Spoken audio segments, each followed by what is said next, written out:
새해 전남에선 섬 지역 주민과 농어민, 청년들에 대해 재정 지원이 확대됩니다. 올겨울 광주 지역에 눈 내린 날이 최근 20년 평균보다 7.5일이나 적었습니다. 제설업계와 스포츠 매장 등 관련 업계에 희비가 엇갈리고 있습니다. 광주시 출연기관의 간부가 계약직 여직원에게 성적 수치심을 느끼게 하는 부당한 요구를 했다는 진정서가 접수돼 논란이 일고 있습니다.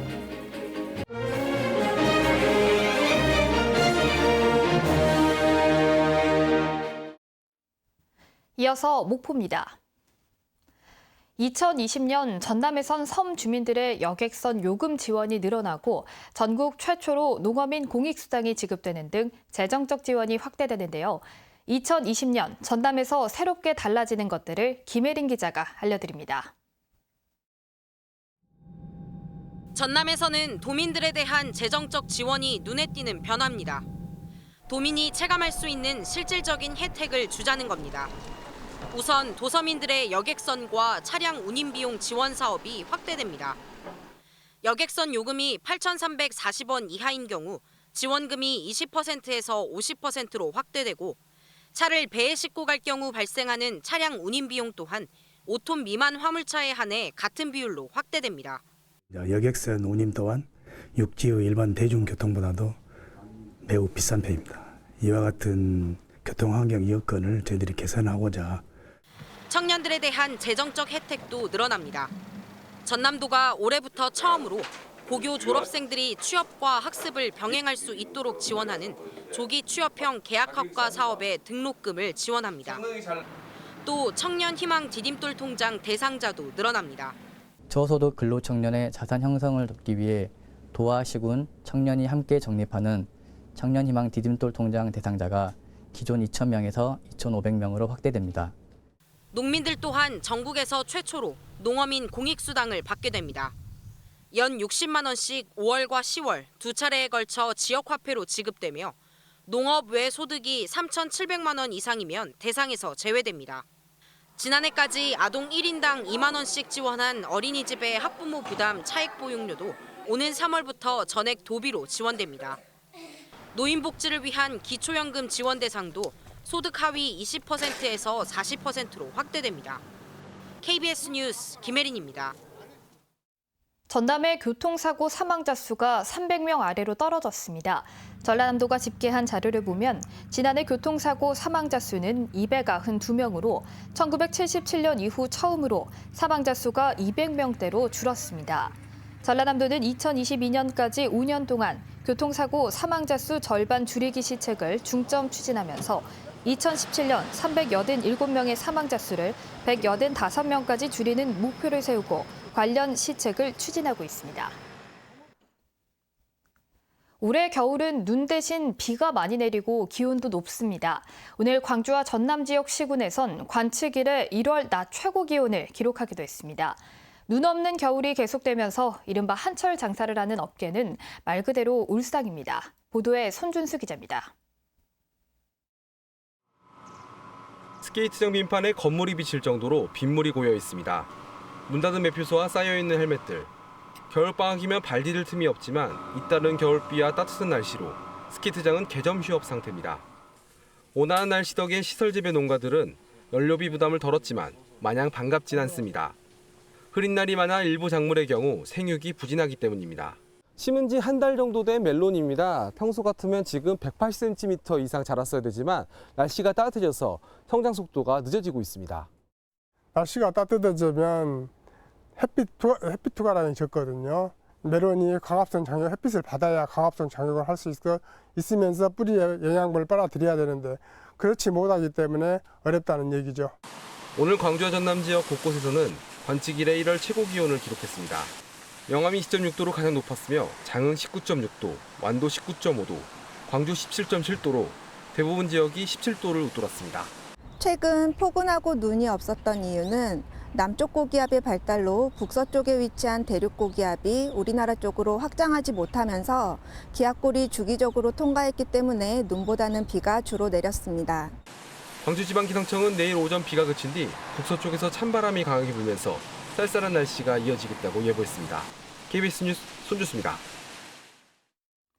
서해 일부 지역이 주산지인 매생이가 가격은 높지만 작황은 좋지 않은 것으로 조사됐습니다. 완도 고급 매생이 협회 등에 따르면 시세는 지난해 380g 기준 1,300원에서 1,500원 하던 것이 현재는 3,500원에서 4,000원 선으로 높게 유지되고 있습니다. 이는 지난해보다 생산 시설이 30% 정도 줄어든 데다 적정 수온보다 2도 정도 높은 고수온이 지속되면서 품질 저하와 함께 작황도 나빠진 때문으로 풀이되고 있습니다. 오늘 오전 10시 11분쯤 진도군 진도읍 사무소 앞에 세워진 7m 높이의 대형 조형물이 넘어져 길을 지나던 71살 안모 씨 등 2명이 다쳤습니다. 해당 조형물은 주민자치센터의 위치를 알리는 입간판인 것으로 알려졌으며 오늘 진도의 순간 최대 풍속은 초속 18.9m였던 것으로 전해졌습니다.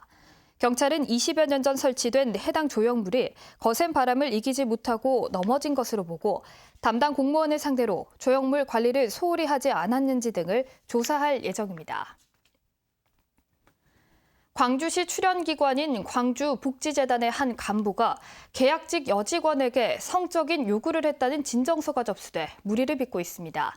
재단은 진상조사에 나섰습니다. 김호 기자의 보도입니다. 지난달 말 광주복지재단에 한 통의 진정서가 접수됐습니다.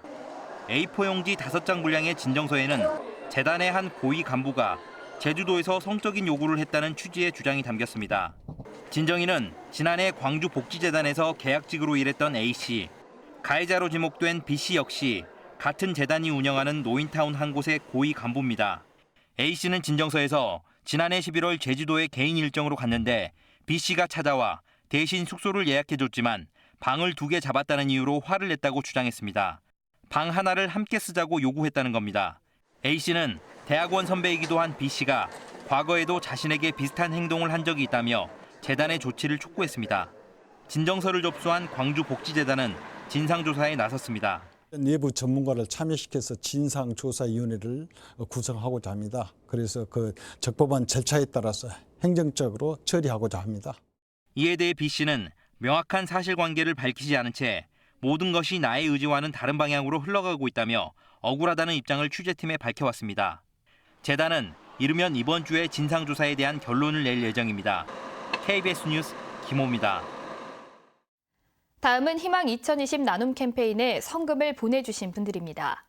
강진군 성전면 한우협회 조병곤 씨 100만 원, 대월마을 주민들과 오산마을 전현창 씨가 각각 50만 원, 남녀의용소방대와 성전슈퍼 이순남 씨가 각각 20만 원, 성전 하나의원, 대월경로당에서 각각 20만 원, 예촌식당 조광희 씨, 거목마을 강명구 씨, 달빛 한옥 노인회 김종철 씨가 각각 10만 원, 달빛 한옥 경로당에서 10만 원, 거목마을 주민 6만 원, 신월 월하 경로당과 월출식당 박옥조 씨가 각각 5만 원, 영암군 도포면 마을 이장단에서 50만 원, 수산 사리 주민들이 17만 원, 수산 1리 주민들이 12만 원, 성산 사리 주민들이 9만 5천 원, 진도군청 백합회에서 10만 원, 진도 종합중기 서석진 씨 50만 원, 진도읍 통정마을 주민들이 30만 원, 기관 사회단체 전두 1, 2주민 진도읍 발전협의회에서 각각 20만 원, 진도 농협 20만 원,